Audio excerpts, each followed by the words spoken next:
nhớ dòng ý chụp xe xe đạp giờ này đi từ xã bỏ của cháu video chia có một ban nghề đi xe đạp cháu của tôi trên này hà nội em xua giàu của cháu này thì tàu bỏ của cháu ý chụp xe xe đạp.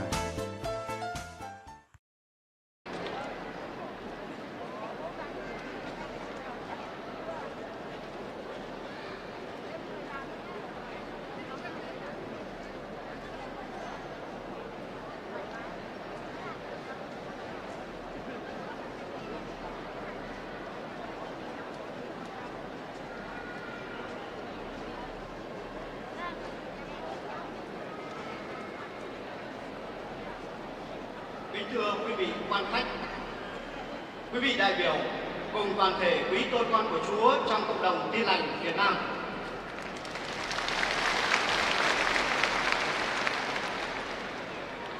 Hôm nay chúng ta có mặt tại đây để tổ chức đại lễ kỷ niệm 500 năm Tin lành cải chính.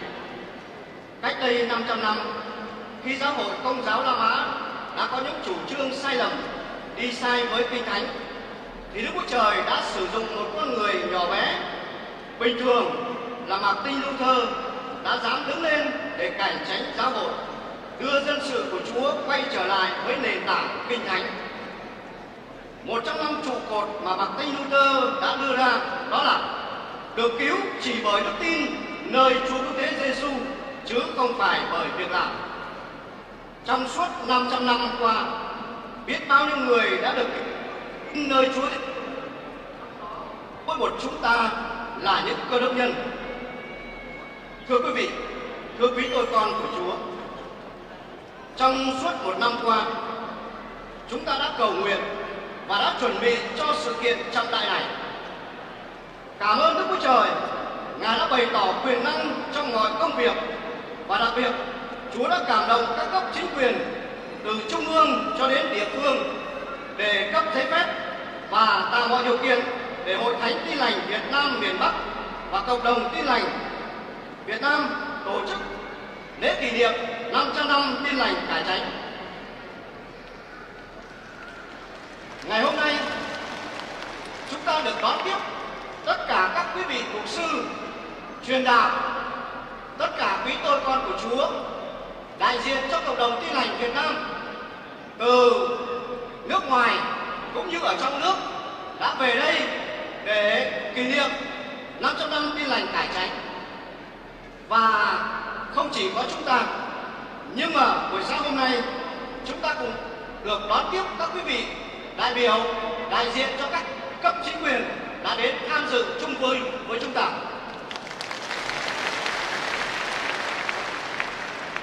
Và thì giờ này, trước hết chúng tôi xin trân trọng giới thiệu về phía Hội Thánh Tin lành Việt Nam miền Bắc. Xin trân trọng giới thiệu mục sư hội trưởng Nguyễn Hữu Ngọc.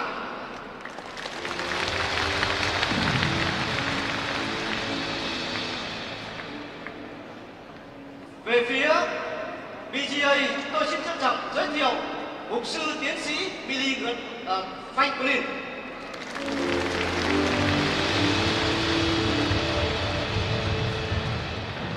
Ngoài ra còn rất nhiều các quý vị mục sư đại diện cho các hội thánh, cộng đồng Tin lành Việt Nam cũng như ở trên thế giới đã có mặt ở đây. Chúng ta xin cho một tràng vỗ tay.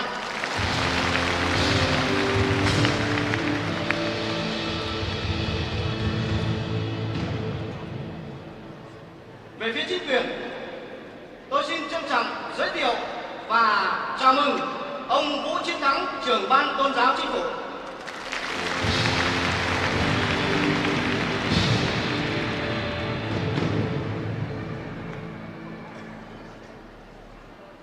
Ban dân vận Trung ương, tôi xin trân trọng giới thiệu quý vị đại diện cho Ban dân vận Trung ương.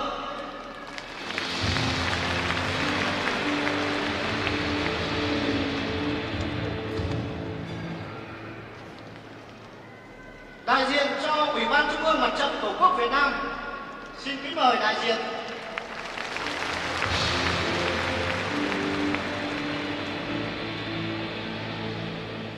Tôi xin trân trọng giới thiệu đại diện của Bộ Công an.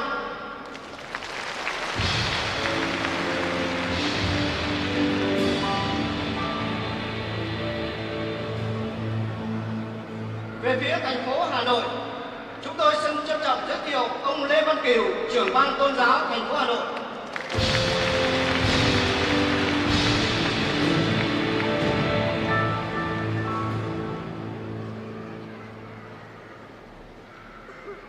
Đại diện Mặt trận thành phố Hà Nội xin trân trọng giới thiệu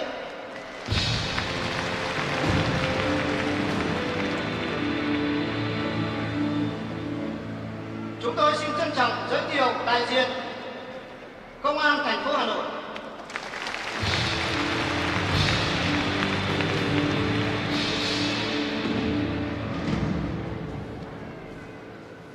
Ngoài ra còn rất nhiều cơ quan đoàn thể khác đã đến tham dự và có lãng hoa chúc mừng. Một lần nữa chúng ta xin trân trọng cảm ơn và có một tràng vỗ tay.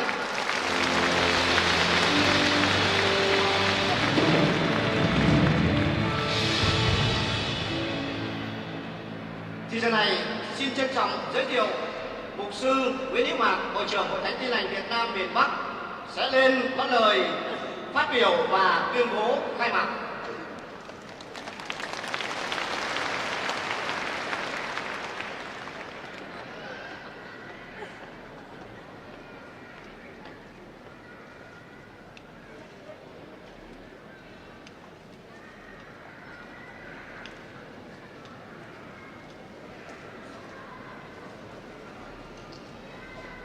Trong danh Chúa Giêsu, chúng tôi xin được gửi lời hoan nghênh và chào mừng toàn thể quý vị quan khách, quý tôi con Chúa đã hiện diện trong khán trường buổi sáng hôm nay. Xin Chúa ban phước trên thế thảy.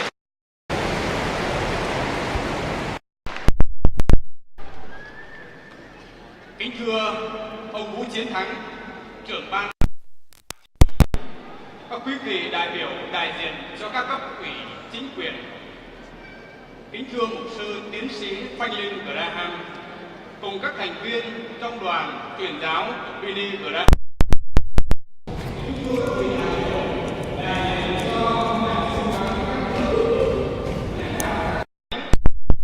tổ chức Cơ đốc quốc tế tại Việt Nam, các nghệ sĩ, ca sĩ và toàn thể quý quan khách đã hiện diện trong khán trường buổi sáng hôm nay.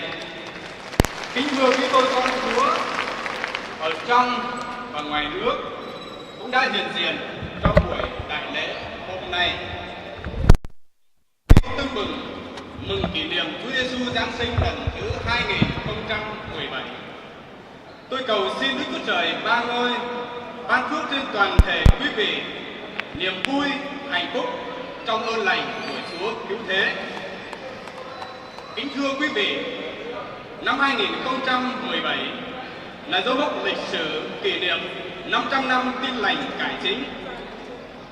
Ngày 31 tháng 10 năm 1517, nhà cải chính Martin Luther đã dán 95 luận đề lên cửa giáo đường Kassel tại Wittenberg, nước Đức, khởi đầu cho cuộc cải chính giáo hội. Đây là sự kiện trọng đại nhất trình bày về ân sủng của Đức Chúa Trời làm thay đổi thế giới Cơ đốc kể từ khi hội thánh bắt đầu và được lan tỏa khắp châu Âu và toàn thế giới.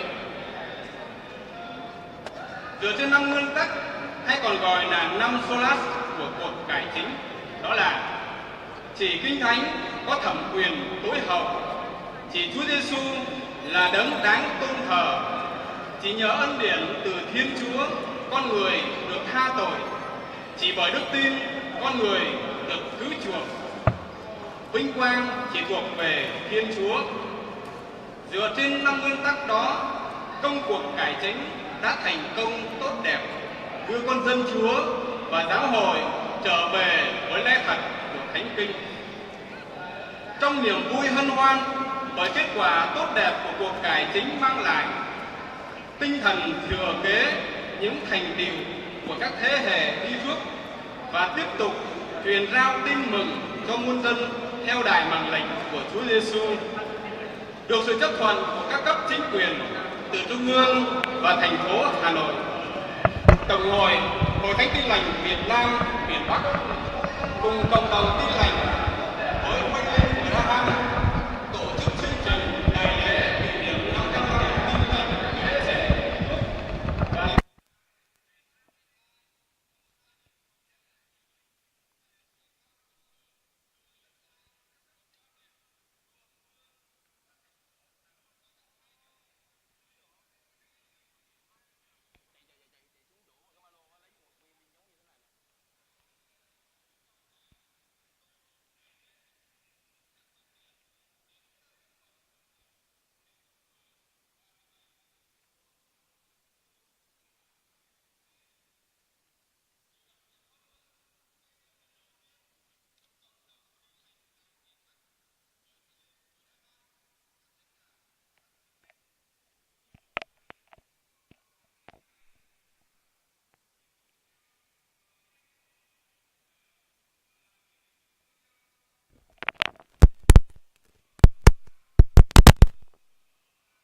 thánh không phân biệt hệ phái, sắc tộc, nhưng cùng nhau ngợi khen thờ phượng Đức Chúa Trời và làm việc chung với nhau trong tinh thần hiệp một để góp phần rao truyền phúc âm và mở mang vương quốc của Chúa. Với mục đích và ý nghĩa nêu trên, với tư cách là trưởng ban tổ chức, tôi xin công bố khai mạc đại lễ kỷ niệm 500 năm Tin Lành Cải Chính, nhân danh Đức Cha, Đức Chúa Con và Đức Chúa Thánh Linh. Chúc đại lễ thành công tốt đẹp. Chúc các đại biểu dồi dào sức khỏe.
Bây giờ tôi xin kính mời đại diện cho các cấp chính quyền từ trung ương cho đến thành phố Hà Nội sẽ lên tặng hoa, và tôi xin trân trọng kính mời mục sư hội trưởng Nguyễn Đức Mạc sẽ lên đại diện cho Hội Thánh Tin Lành Việt Nam miền Bắc và cộng đồng Tin Lành Việt Nam sẽ nhận hoa, cũng như lời phát biểu chào mừng từ quý vị đại diện cho các cấp chính quyền.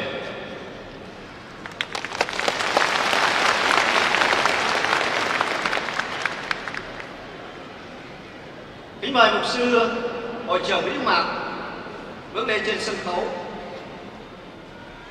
Tôi xin trân trọng giới thiệu ông Vũ Chiến Thắng, trưởng ban tôn giáo chính phủ sẽ lên trên sân khấu để tặng hoa.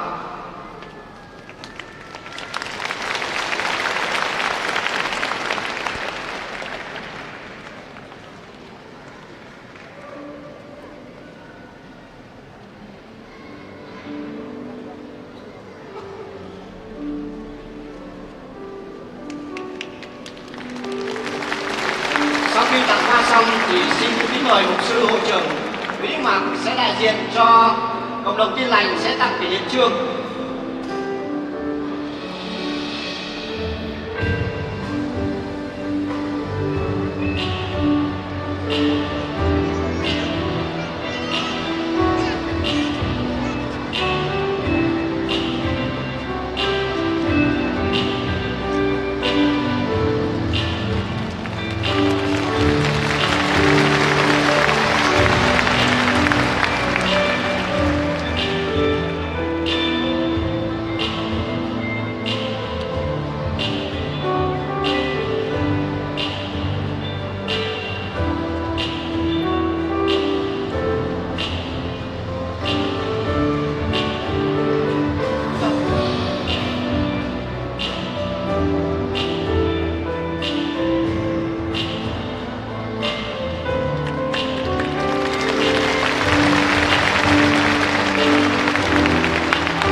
ban Trung ương Mặt trận Tổ quốc Việt Nam lên tặng hoa.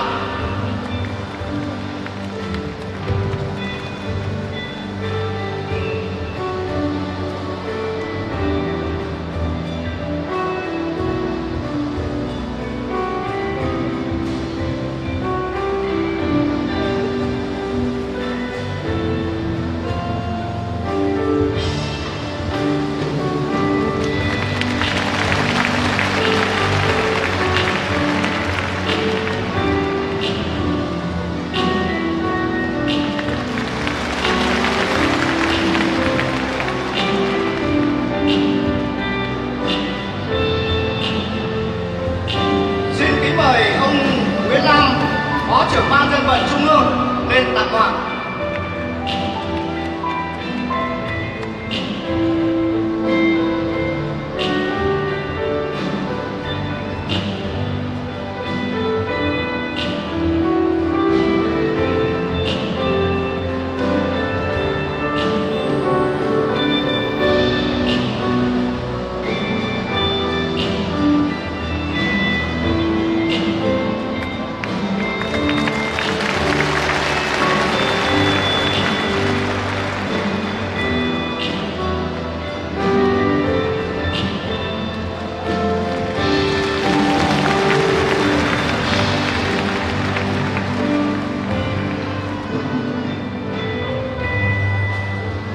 Xin trân trọng kính mời đại diện Bộ Công an lên tặng hoa.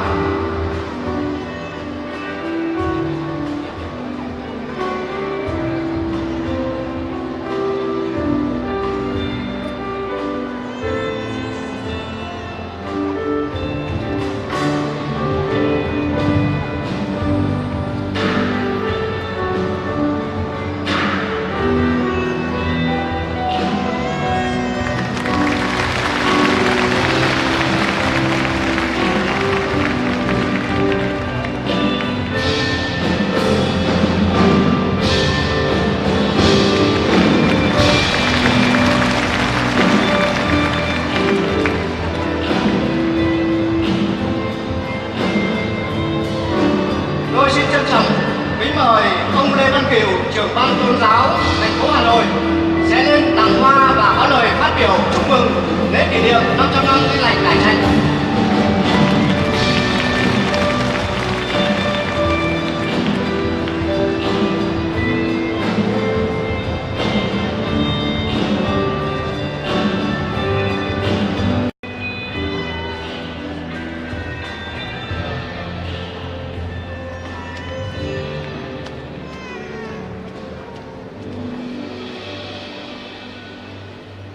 Kính thưa các vị đại diện, lãnh đạo các bộ ban ngành trung ương, kính thưa các vị đại diện các đại sứ quán các nước và bạn bè quốc tế, kính thưa mục sư tiến sĩ Phan Kinh Graham, chủ tịch kiêm giám đốc điều hành của tổ chức Samaritan và hiệp hội truyền giáo Billy Graham, kính thưa mục sư Nguyễn Hữu Mạc, hội trưởng hội thánh Tin lành Việt Nam miền Bắc, trưởng ban tổ chức đại lễ kỷ niệm 500 năm Tin lành Cải Trạch. Kính thưa quý vị mục sư lãnh đạo, đại diện các hệ phái tổ chức Tin lành tại Việt Nam. Kính thưa các vị đại biểu, khách quý, các tín hữu Tin lành trong nước và quốc tế. Thưa ủy quyền của ông Nguyễn Đức Trung, Ủy viên Trung ương Đảng, Phó Bí thư Thành ủy, Chủ tịch Ủy ban nhân dân thành phố Hà Nội, tôi xin phép được thay mặt Ủy ban nhân dân thành phố có lời chào mừng sự hiện diện của các cấp chính quyền trung ương và thành phố Hà Nội, lãnh đạo các đại sứ quán, quý mục sư quốc tế và trong nước cùng toàn thể quý tín hữu Tin lành. Cho phép tôi gửi đến toàn thể tín hữu Tin lành lời chúc sức khỏe, bình an và hạnh phúc.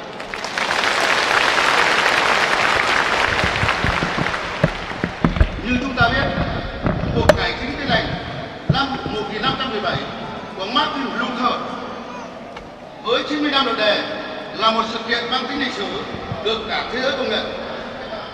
Đây là dấu mốc mang đến những thay đổi trên nhiều mặt của đời sống Cơ đốc nói riêng và toàn thể xã hội nói chung, đồng thời có ảnh hưởng rõ rệt đến ngày nay. Năm 2017 tròn 500 năm kể từ dấu mốc lịch sử quan trọng đó. Hòa trong lịch sử 500 năm, nhìn lại chặng đường hơn 106 năm tin lành có mặt tại Việt Nam và 101 năm tin lành đến Hà Nội.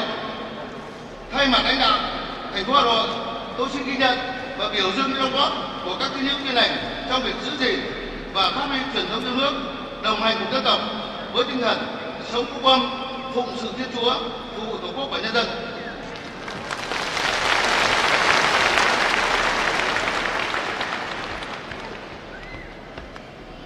Nhân dịp này, tôi cũng nhiệt liệt hoan nghênh các hoạt động công tác xã hội với nghĩa thiết thực, đậm tính nhân văn của tín hữu tin lành trong nước và quốc tế dành cho đồng bào Việt Nam nói chung, người dân thủ đô nói riêng.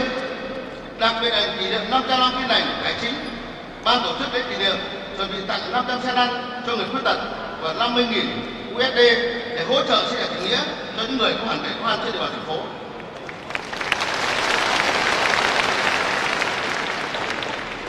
Kỷ niệm 500 năm tin lành cải chính cũng là lúc chúng ta chuẩn bị đón một mùa Giáng sinh và chuẩn bị bước sang năm mới 2018. Tôi tin tưởng hy vọng rằng các vị mục sư, chức sắc, chức việc, các tín hữu tin lành tiếp tục phát huy hơn nữa truyền thống yêu nước, gắn bó đồng hành cùng dân tộc, chung sức đồng lòng xây thủ đô ngày càng văn minh, giàu đẹp, trật tự và kỷ cương, xây dựng đất nước Việt Nam phồn vinh, phát triển.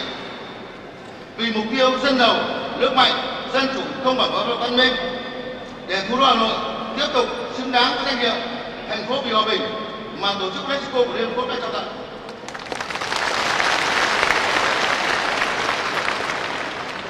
Một lần nữa, xin được kính chúc toàn thể quý vị một mùa Giáng sinh an lành, ấm áp, năm mới nhiều sức khỏe, hạnh phúc và thành công. Xin trân trọng cảm ơn quý vị.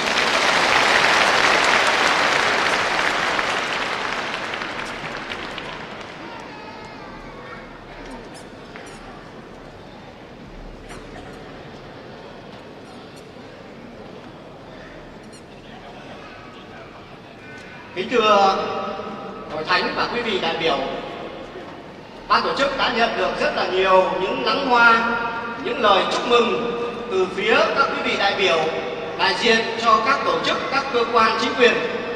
Nhưng mà vì thời gian chúng tôi không thể giới thiệu hết lên đây được. Chúng ta xin nhận lời cảm ơn và có một tràng vỗ tay.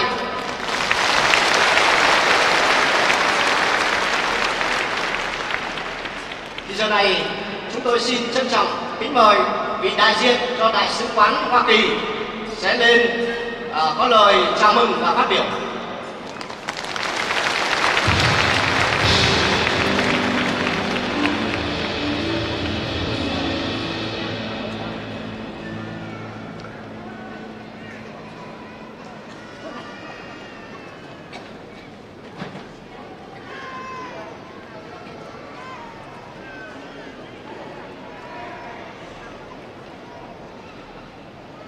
Good morning. Xin chào tất cả quý vị. On behalf of Ambassador Dan Frittenbrink and the U.S. Embassy, I want to extend my best wishes on the celebration of the 500th anniversary of the Protestant religion's founding. Thay mặt Đại sứ Dan Frittenbrink và Đại sứ quán Hoa Kỳ, tôi xin gửi lời chúc mừng tốt đẹp nhất tới tất cả quý vị và đại lễ kỷ niệm 500 năm Tin lành cải chính.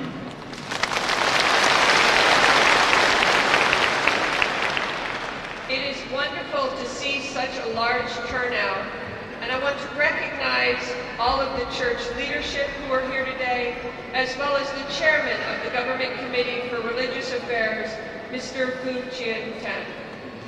Tôi rất là vui được thấy cái buổi lễ hôm nay có được sự tham gia đông đảo của tất cả quý vị các thành viên, và tôi xin ghi nhận cái sự vai trò lãnh đạo của các vị chức sắc trong giáo hội, cũng như là sự tham gia của ngài trưởng ban tôn giáo chính phủ, ngài Vũ Chiến Thắng.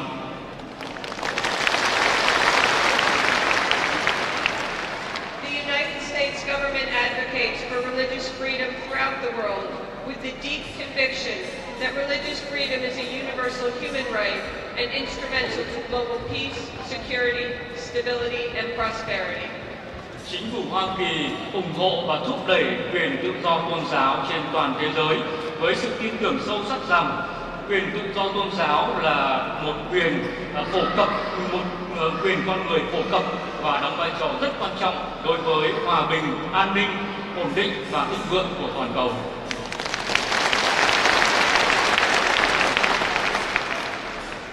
congratulations on your faith's founding, and thank you so much for allowing us to participate. Một lần nữa xin chúc mừng dịp kỷ niệm lễ 500 năm tin lành cải chính và xin chúc quý vị mọi sự tốt lành.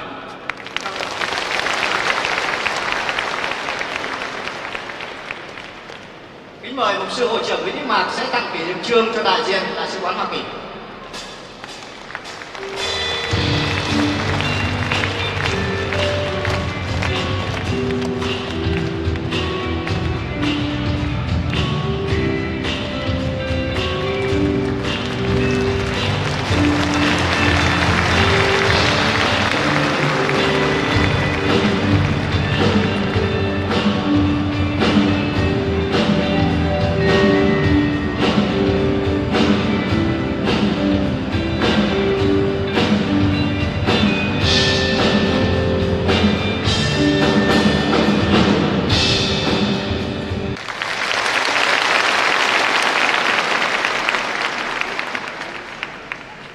Chúa Giêsu phán rằng sự sáng các ngươi hãy soi trước mặt người ta như vậy, đặng họ thấy các việc lành của các ngươi để ngợi khen Cha các ngươi ở trên thiên đàng.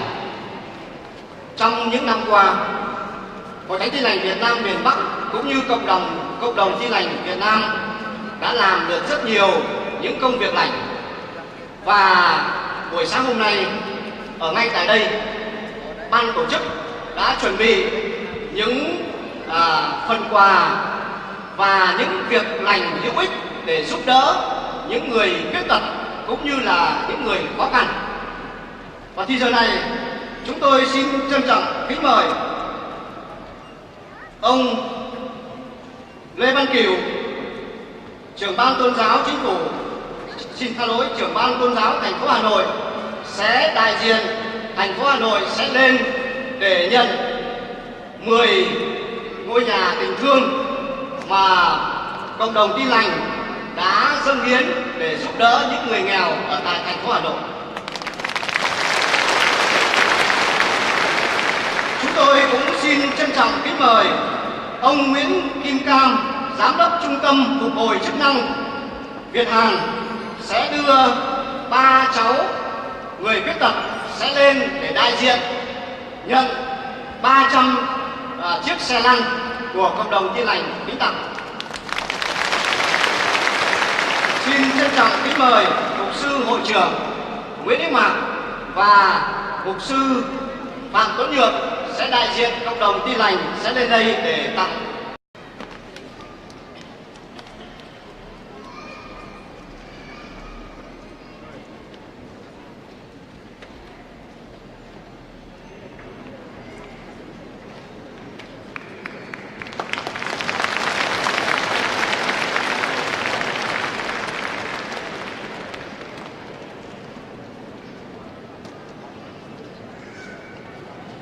Mục sư Phạm Tuấn Nhược sẽ có ít lời chia sẻ về mục đích của chúng tôi.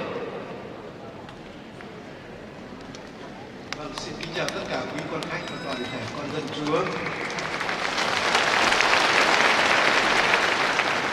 Nhân dịp đại lễ kỷ niệm 500 năm Tin lành cải chính, ban tổ chức đã phát động tất cả cộng đồng con dân Chúa tích cực tham gia phục vụ cộng đồng, bày tỏ tình yêu bằng hành động.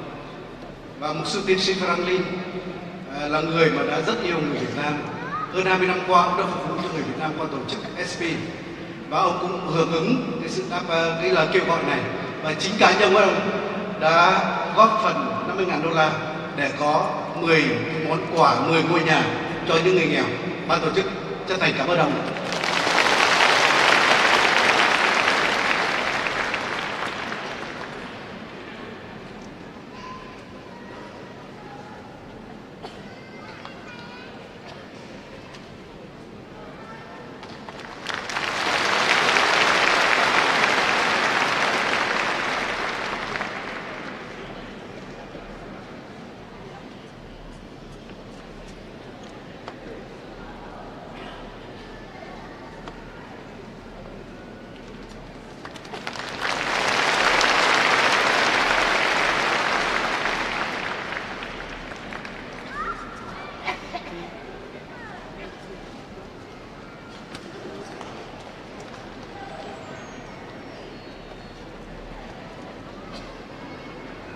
Thì giờ này tôi xin trân trọng kính mời ban hát cùng đi cầm sẽ lên tôn vinh Chúa.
Standing all within the presence of the Lord, in whom the wisdom of the ages lies, for whom the raging of the seas subsides, the living sacrifice.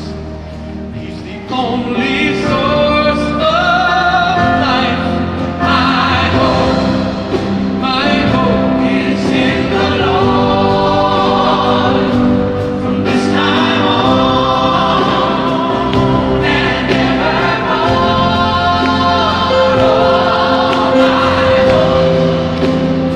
hope is in the Lord forevermore.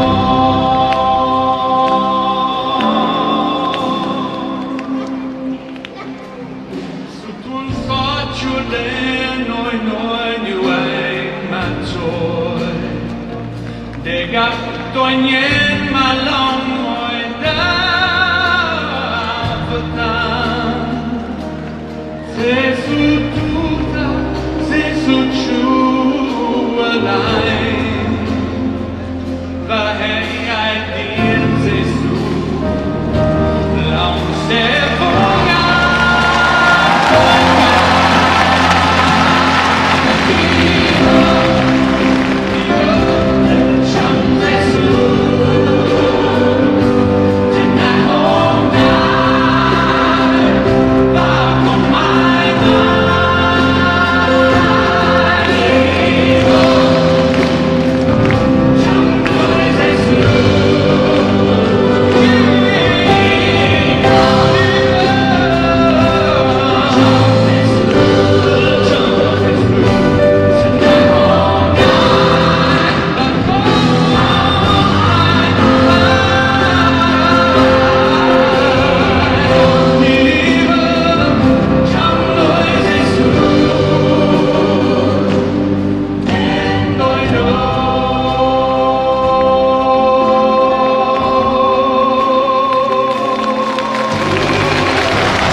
Kính thưa toàn thể quý khách và con dân Chúa, Ladies and gentlemen, distinguished guests, and all the children of God.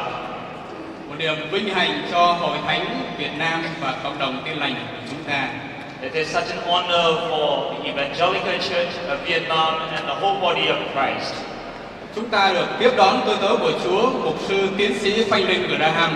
The Lord in His timing has granted us a favor to welcome Reverend Dr. Franklin Graham.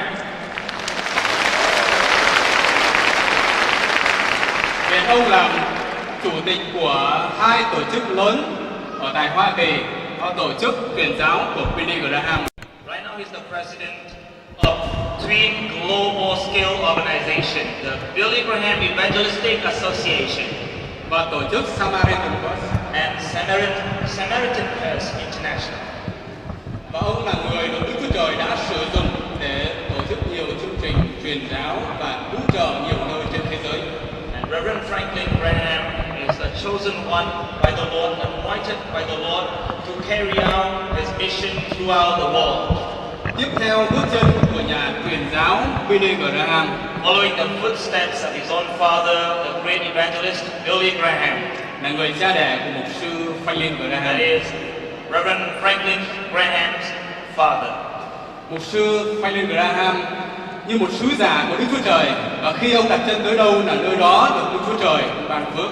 And Reverend Dr. Franklin Graham is an ambassador of the Lord, and wherever he set his footsteps, that place shall be blessed by the Almighty God. Và sự hiện diện của ông ở tại đây cũng là bằng chứng Đức Chúa Trời đang ban phước trên hội thánh cũng như là dân tộc Việt Nam chúng ta. And his presence here today is the obvious evidence that the Lord is blessing the church and the whole nation of Vietnam. Và ngay thì giờ này chúng tôi xin trân trọng kính mời mục sư tiến sĩ Franklin Graham bước lên sân khấu và ông sẽ có lời để tâm tình của chúng ta. Right now we would like to welcome and call upon the stage the Reverend Dr. Franklin Graham to have a few words of sharing with us.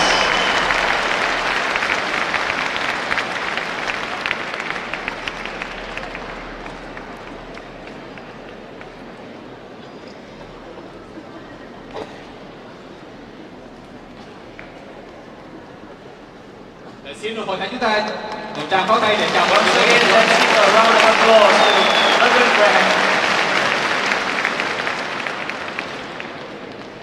Thank you and good morning. Xin cảm ơn tất cả các quý vị. Chào buổi sáng. It is a great honor and privilege to be here Tôi thực sự rất là vinh hạnh được ở đây buổi sáng ngày hôm nay. to join you in celebrating 500 years of the Reformation. Để hiệp cùng với quý vị trong việc kỷ niệm 500 năm ngày Tin lành cải chính. I want to thank the churches for the invitation Trước hết tôi muốn cảm ơn các hội thánh vì lời mời. and all of the government organizations, Tôi cũng cảm ơn tất cả các cơ quan của nhà nước, the Government Committee for Religious Affairs, ban tôn giáo chính phủ, the Office of the Mayor, ban tôn giáo thành phố and all of those that have helped us to come this day. Ủy ban nhân dân thành phố và tất cả những người đã giúp đỡ chúng tôi có được ngày hôm nay. So we are thankful to God Vì vậy chúng tôi rất biết ơn Đức Chúa Trời for His love and His mercy for vì all tình of yêu us. và sự thương xót của Ngài đối với tất cả chúng ta. The Reformation, Cuộc cải chánh 500 years. cách đây 500 năm. The Reformation began over a problem, Cuộc cải chánh bắt đầu vì lúc bấy giờ có một vấn đề, and that problem was corruption. và vấn đề đó chính là sự tha hóa và tham nhũng trong hội thánh, Corruption in the church. ở trong hội thánh. And so the Reformation focused men and women to the Bible. Và vì vậy cho nên cuộc cải chánh đã đưa cả người nam người nữ đến lại với Kinh Thánh, quay trở lại với Kinh Thánh, To look at the scriptures to see what the Bible had to say. để nhìn vào Kinh Thánh xem Kinh Thánh nói gì. And God wants us to look at His Word. Và Đức Chúa Trời Ngài muốn chúng ta nhìn vào lời của Ngài. He wants us to study His Word. Ngài muốn chúng ta nghiên cứu lời của Ngài. And so the Reformation 500 years ago Vì vậy cuộc cải chánh cách đây 500 năm focused the church to go back to the Word of God. đã giúp cho hội thánh tập trung trở lại với lời của Đức Chúa Trời. I want to look at a passage this morning from the Word of God. Và buổi sáng ngày hôm nay, tôi muốn cùng xem một đoạn Kinh Thánh là Jesus. lời của Đức Chúa Trời. Jesus had been teaching, Chúa Giêsu đang dạy dỗ and he was tired. và Ngài mệt mỏi. And the Bible says that he got into a boat Và Kinh Thánh nói rằng Ngài đã vào thuyền to go across the Sea of Gennesaret, or the Tiberias. để đi qua biển Tiber. And while his disciples were rowing the boat, Và trong khi các môn đồ của Ngài đang chèo thuyền, Jesus was asleep on the rear of the boat on a cushion. thì Chúa Giêsu ngủ ở trên thuyền. And the Bible says that a great storm came up. Và Kinh Thánh nói rằng có một trận bão lớn đã nổi lên and the wind blew. và gió thổi rất mạnh, The waves came over the ship. sóng biển rất dữ dội. Now the disciples were accomplished sailors. Các môn đồ ở đây đều là những ngư phủ rất đầy kinh nghiệm. They knew the sea. Họ biết về biển cả. They were fishermen. Họ là những ngư phủ chuyên nghiệp cơ mà. They had been in many storms. Họ đã từng trải qua rất nhiều những trận bão trước đây. But they thought that they could handle this storm on their own. Và họ tưởng rằng họ có thể tự mình xử lý được qua cơn bão này. But the storm continued. Nhưng cơn bão cứ tiếp tục. And soon the waves were coming over the side of the ship. Và chẳng bao lâu sau, sóng nước đã ập vào trong thuyền. And they lost hope. Và họ đã mất hy vọng. They knew that they were going to perish. Họ biết rằng họ sẽ chết mất. But someone remembered Jesus was in their boat. Nhưng có một người trong các môn đồ đã nhớ rằng còn có Chúa Giêsu ở trong thuyền. And so they go to the back of the ship and they wake him up. Và vì vậy họ đến phía sau thuyền và họ đánh thức Ngài dậy. Don't you care that we're about to perish? Lạy Chúa, Ngài không quan tâm rằng chúng ta chuẩn bị chết mất hay sao? Save us! Hãy cứu chúng con. And Jesus stood up. Và Chúa Giêsu đứng dậy. He said, "Oh, you of little faith." Và Ngài nói, hỡi các ngươi là những kẻ ít đức tin kiện. And Jesus rebuked the wind and the waves. Và Chúa Giêsu đã quở trách sóng và gió. And it became instantly calm. Và sóng và gió trở nên lập tức im lặng như tờ. Now the disciples were afraid. Và bây giờ các môn đồ bắt đầu sợ hãi. Not of the wind and the waves. Họ không còn sợ sóng, gió nữa. But they asked themselves, what kind of man is this Nhưng họ tự hỏi mình, người này là ai that has the authority over the wind and the waves? mà có thẩm quyền trải cả trên sóng và trên bão? They said, Jesus, save us. Họ đã nói rằng, Chúa Giêsu ơi, cứu chúng con. And this is still being spoken today. Và câu nói ấy vẫn tiếp tục nói cho chúng ta ngày hôm nay. Men and women calling out in the name of Jesus to save us. Ngày nay vẫn có nhiều người nam người nữ kêu gọi danh Giêsu để cứu chúng ta. We still have storms today. Chúng ta ngày hôm nay vẫn gặp nhiều sóng bão. What are these storms? Có thể có những cơn bão như thế nào? Maybe your job is failing. Có thể công việc của bạn đang bị thất bại. Maybe your marriage is coming apart and you find yourself in the storm of marriage. Có thể hôn nhân của bạn đang có nguy cơ tan vỡ và bạn đang ở trong bão tố trong hôn nhân. Maybe a doctor has said that you have an illness that cannot be cured and you realize that your life is coming to an end and you find yourself in this storm. Có thể bác sĩ nói rằng bạn đang mắc phải một căn bệnh không thể chữa được và bạn thấy mình đang ở trong bão tố rất lớn về sức khỏe. Or maybe you lost a loved one. Hoặc có thể bạn đánh mất những người mình thân yêu. And you find yourself in this grief, in this storm of grieving. Và bạn thấy mình ở trong sự buồn rầu đó, bão tố của những sự buồn rầu. Jesus' disciples thought they could handle the storm by themselves. Các môn đồ của Chúa Giêsu đã tưởng rằng họ có thể tự mình xử lý được cơn bão này. And they didn't call on him till the boat was about to sink. Và họ đã không chịu kêu cầu Ngài, chỉ đến khi bạn thuyền bắt đầu chìm rồi họ mới kêu cầu Ngài. Many people ignore Jesus until they get into a storm. Ngày nay cũng có rất nhiều người bỏ qua Chúa Giêsu cho đến khi họ gặp bão tố. And then they call on his name. Và khi ấy họ kêu cầu danh Ngài. But I want you to know that God loves us. Nhưng tôi muốn để bạn biết rằng Đức Chúa Trời yêu chúng ta. We're getting ready to celebrate Christmas. Chúng ta đang chuẩn bị sẵn sàng để kỷ niệm Giáng sinh nữa. Jesus came to this earth as a babe, Chúa Giêsu đã xuống thế giới này như một em bé, born of a virgin. được sinh ra bởi một nữ đồng trinh. This is God's Son coming to this earth. Nhưng Ngài là con trai của Đức Chúa Trời xuống trái đất này. And his purpose for coming was to seek and to save. Và mục đích của Ngài đến đó để tìm và cứu, To save those that are lost. để cứu những người đang bị hư mất, To save us from our sins. để cứu chúng ta khỏi tội lỗi của chúng ta. The Bible says that all of us have sinned. Kinh Thánh nói rằng tất cả chúng ta đều đã phạm tội. God made us, he created us, Đức Chúa Trời đã làm nên chúng ta, Ngài đã tạo ra chúng ta. but we have a problem. Nhưng chúng ta có một vấn đề, And that problem is sin. và vấn đề đó là tội lỗi. And our sins separate us from God. Và tội lỗi đã phân cách chúng ta khỏi Đức Chúa Trời. And the Bible says that the penalty of sin is death. Và Kinh Thánh nói rằng sự hình phạt của tội lỗi là sự chết. And when the first man and woman sinned, Và khi một người nam, người nữ đầu tiên đã phạm tội, Sin came into the human race, Tội lỗi đã đến với cả loài người and it's infected the entire human race. và nó ảnh hưởng trên toàn bộ loài người. Sin is a disease of the human soul. Tội lỗi là căn bệnh của linh hồn con người. All of us have the disease of sin. Tất cả chúng ta đều mắc cơn bệnh đó, căn bệnh của tội lỗi. But God sent His Son Jesus Christ on a rescue mission. Nhưng Đức Chúa Trời sai con của Ngài là Chúa Giêsu đến để với một sứ mệnh cứu chuộc, To save us from our sins. để cứu chúng ta khỏi tội lỗi của chúng ta. The disciples said, Lord, save us. Các môn đồ đã thốt lên rằng: lạy Chúa, xin cứu chúng con. If you're willing to call on the name of the Lord Jesus Christ, He'll save you. Nếu như bạn sẵn sàng kêu cầu danh của Chúa Cứu Thế Giêsu, Ngài sẽ cứu bạn.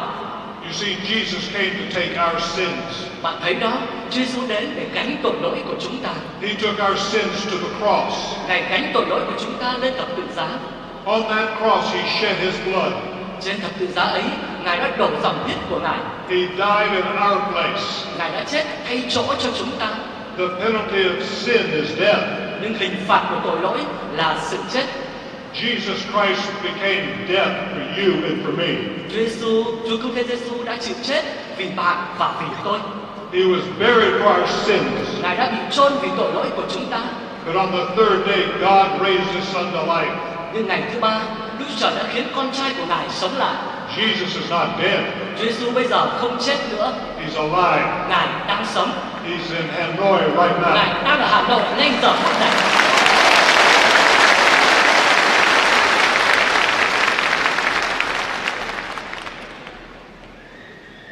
If we are willing to confess our sins Nếu như chúng ta sẵn sàng xưng nhận tội lỗi của mình and to turn from our sins và quay và từ bỏ tội lỗi của mình and believe on the name of Jesus Christ, và tin vào danh của Chúa Cứu Thế Giêsu, God will forgive our sins. Đức Chúa Trời sẽ tha thứ cho những tội lỗi của chúng ta.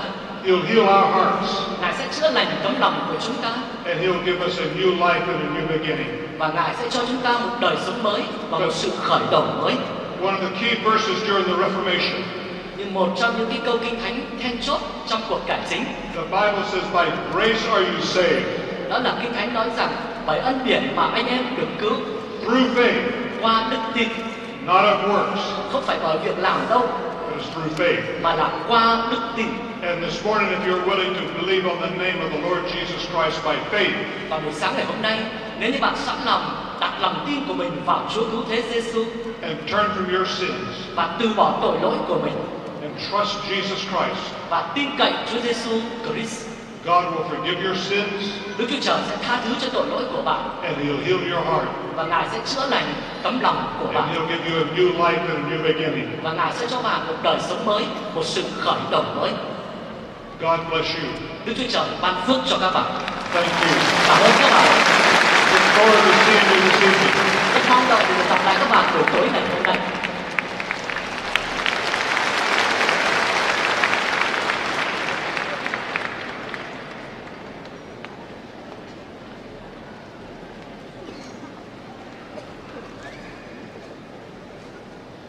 Kính thưa các quý vị đại biểu, quý quan khách cùng toàn thể quý tơ con yêu dấu của Chúa xa gần. Chúng ta dâng lời ngợi khen cảm ơn Đức Chúa Trời vì qua suốt gần một năm, tổ chức PCA cùng với quý tơ con của Chúa trong cộng đồng Tin Lành đã chuẩn bị mong mỏi chờ đợi ngày đại lễ kỷ niệm 500 năm Tin Lành Cải Chánh đã đến. Chương trình lễ khai mạc diễn ra trong sự tể trị của Chúa cùng với sự chia vui chứng kiến của quý quan khách cùng toàn thể quý cơ quan Chúa đã chứng kiến trong buổi sáng hôm nay. Thay mặt cho Tổng hội Thánh Tin Lành Việt Nam miền Bắc và cộng đồng Tin Lành, tôi xin chân thành cảm ơn tới các quý vị lãnh đạo các ban ngành từ trung ương tới địa phương đã giúp đỡ tạo điều kiện cấp giấy phép cho chúng tôi tổ chức chương trình đại lễ kỷ niệm và đã có đăng hoa và những lời chúc mừng tốt đẹp. Xin cảm ơn tới đại sứ quán các nước, các quý cơ quan Chúa hải ngoại. Cảm ơn ban tổ chức truyền giáo PCA đã giúp đỡ chúng tôi tổ chức chương trình này, và cảm ơn ban quản lý sân quần ngựa đã tạo điều kiện giúp đỡ chúng tôi. Một lần nữa xin chân thành cảm ơn toàn thể các quý vị. Cầu xin Chúa Trời ban ngôi ban phước lành trên các quý vị, và chương trình Lễ khai mạc kỷ niệm 500 năm Tin lành cải chánh được khép lại tại đây. Và chương trình buổi chiều sẽ được bắt đầu vào 17 giờ chiều hôm nay. Xin kính mời toàn thể quý cơ quan của Chúa chúng ta cùng đến tham dự. Và xin Chúa ban phước trên các quý vị. Amen.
Thay mặt ban tổ chức xin có lời thông báo đến quý cơ con của Chúa. Xin chúng ta sẽ di chuyển ra bên ngoài. Tất cả chúng ta sẽ di chuyển ra bên ngoài để vô nghỉ ngơi, ăn trưa và tự do ở phía bên ngoài. Vì chúng tôi sẽ phải làm vệ sinh toàn bộ khu vực này để chuẩn bị cho chương trình buổi